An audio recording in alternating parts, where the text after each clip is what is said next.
E aí pessoal, seja bem-vindo ao meu canal Contos de Sonho. Então, vou estar deixando para vocês o significado relacionado de sonhar com mordida de cachorro. Por acaso você sonhar que foi mordido por um cachorro.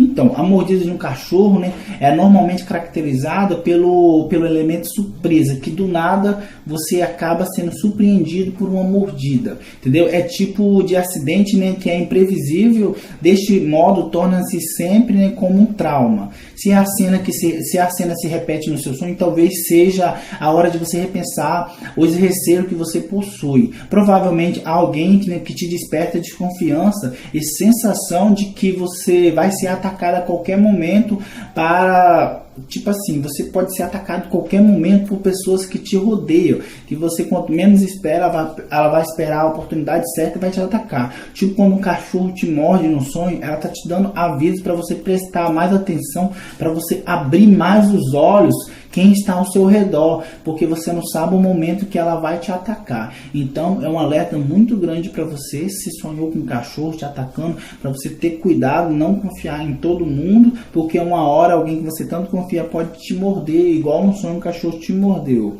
entendeu?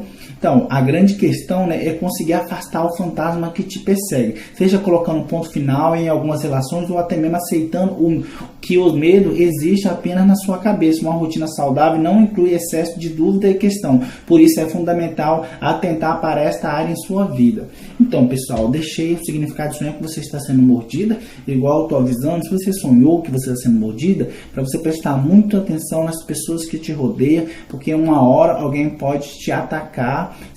Quanto você menos esperar, você acaba sendo mordido. Igual no sonho você foi mordido, que é um alerta para você prestar atenção no que está fazendo e não confiar em qualquer um.